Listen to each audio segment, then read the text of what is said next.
ಜೈ ಶ್ರೀ ಕೃಷ್ಣ. ಎಲ್ಲರಿಗೂ ಶ್ರೀ ಕೃಷ್ಣ ಜನ್ಮಾಷ್ಟಮಿಯ ಶುಭಾಶಯಗಳು. ಎಲ್ಲ ಮೇಡಮ್ ಅವರಿಗೂ ನನ್ನ ಧನ್ಯವಾದಗಳು ಹೇಳ್ತಾ ಇದ್ದೀನಿ. ಇವತ್ತಿನ ಪ್ರೋಗ್ರಾಮ್ ಭಾಳ ಚೆನ್ನಾಗಿ ಮೂಡಿ ಬಂತು, ಹಾಗೂ ಕಾಳಿಂಗ ಮರ್ದನ ಕಾರ್ಯಕ್ರಮ ಚೆನ್ನಾಗಿ ಮೂಡಿ ಬಂತು. ಶ್ರೀಕೃಷ್ಣ ಜನ್ಮಾಷ್ಟಮಿ ಈಗಲೂ ಆಚರಿಸ್ತಾರ ಅಂತ ರಿಯಲಿ ನನಗೆ ಇಲ್ಲಿ ಬಂದಮೇಲೆ ಆಶ್ಚರ್ಯ ಆಗಿದ್ದು. ಯಾಕಂದರೆ ಎಷ್ಟು ಜನ ಹುಡುಗರು ಎಲ್ಲರೂ ಕೃಷ್ಣನ ವೇಷ ಹಾಕಿದ್ದಾರೆ.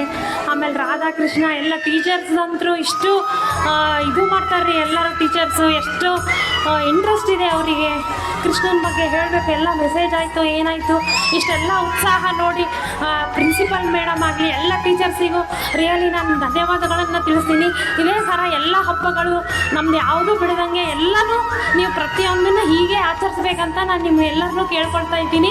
ತುಂಬ ಹೃದಯದ ಧನ್ಯವಾದಗಳು ನಿಮ್ಮೆಲ್ಲ ಟೀಚರ್ಸ್ಗಳಿಗೆ.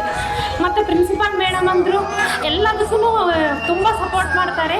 ಮಕ್ಕಳಂತೂ ತುಂಬ ಚೆನ್ನಾಗಿ ಈ ಪ್ರೋಗ್ರಾಮ್ ನೋಡಿ ನನಗೆ ತುಂಬ ಖುಷಿ ಆಗ್ತಾ ಇದೆ. ಮೇಡಮ್ ಇದೇ ರೀತಿ ಮಾಡ್ತಾ ಇರಿ ಅಂತ ಕೇಳ್ಕೊಳ್ತೀನಿ. ದಿನ ಅಥವಾ ಬೃಂದಾವನದಲ್ಲಿದ್ದೀನ ಅಂತ ಡೌಟ್ ಬರ್ತಾ ಇದೆ. ತುಂಬ ಖುಷಿ ಆಯಿತು. ಕೃಷ್ಣಂ ಒಂದೇ ಜಗದ್ಗುರು ಅಂತ ಹೇಳ್ತಾರೆ. ಕೃಷ್ಣ ಯಾವತ್ತೂ ರಾಜ ಆಗಲಿಲ್ಲ, ಆದರೆ ರಾಜರುಗಳನ್ನು ಸೃಷ್ಟಿ ಮಾಡಿದ ಅಂತಹ ಲೀಡರ್ ಕೃಷ್ಣ. ಮಹಾಭಾರತದಲ್ಲಿ ಬರುವ ಅತ್ಯಂತ ಶ್ರೇಷ್ಠವಾದ ವ್ಯಕ್ತಿತ್ವಗಳಲ್ಲಿ ಕೃಷ್ಣ ಕೂಡ ಒಬ್ಬ. ಆತನ ಹಲವಾರು ಆದರ್ಶಗಳು ಮಕ್ಕಳ ಒಂದು ಜೀವನಕ್ಕೆ ದಾರಿದೀಪವಾಗ್ತವೆ. ಇಂತಹ ಒಂದು ಸುಂದರವಾದ ಕಾರ್ಯಕ್ರಮಗಳನ್ನು ಆಯೋಜನೆ ಮಾಡಿರ್ತಕ್ಕಂಥ ರೋಸ್ ಚಾಣಕ್ಯ ಸ್ಕೂಲ್ನ ಎಲ್ಲ ಟೀಚರ್ಸ್ಗಳಿಗೂ ಕೂಡ ನಾನು ಥ್ಯಾಂಕ್ಸ್ ಹೇಳೋಕ್ಕೆ ಇಷ್ಟಪಡ್ತೀನಿ. ಅವರ ಉತ್ಸಾಹ ನಂಗೆ ನಿಜವಾಗ್ಲೂ ತುಂಬ ಖುಷಿ ಆಯಿತು. ಮಕ್ಕಳನ್ನು ಯಾವ ರೀತಿಯಲ್ಲಿ ಚೇರ್ ಮಾಡ್ತಾರೆ, ನಿಜವಾಗ್ಲೂ ಮಕ್ಕಳು ಕೂಡ ಅವರಿಗೆ ಅದೇ ರೀತಿಯಲ್ಲಿ ರಿಯಾಕ್ಟ್ ಮಾಡ್ತಾರೆ. ಬಹಳ ನನಗೆ ಕಣ್ಣು ತುಂಬಿ ಬಂತು ಇವತ್ತು ನನಗೆಲ್ಲ ನೋಡಿಬಿಟ್ಟು. ಥ್ಯಾಂಕ್ ಯು ಒನ್ಸ್ ಅಗೇನ್ ನಮ್ಮನ್ನ ಇನ್ವೈಟ್ ಮಾಡಿದ್ದಕ್ಕೆ. Behalf of all parents thank you once again.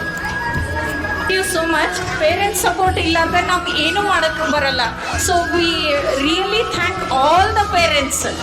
ಇಷ್ಟು ಚೆನ್ನಾಗಿ ರೆಡಿ ಮಾಡ್ಕೊಂಡು ಬಂದಿದ್ದೀರಿ ಆ ಮಕ್ಕಳಿಗೆ. ಇಷ್ಟು ಸಪೋರ್ಟ್ ಇದೆ. ಇದು ನಮಗೆ ಭಾಳ ದೊಡ್ಡ gift you are giving to us.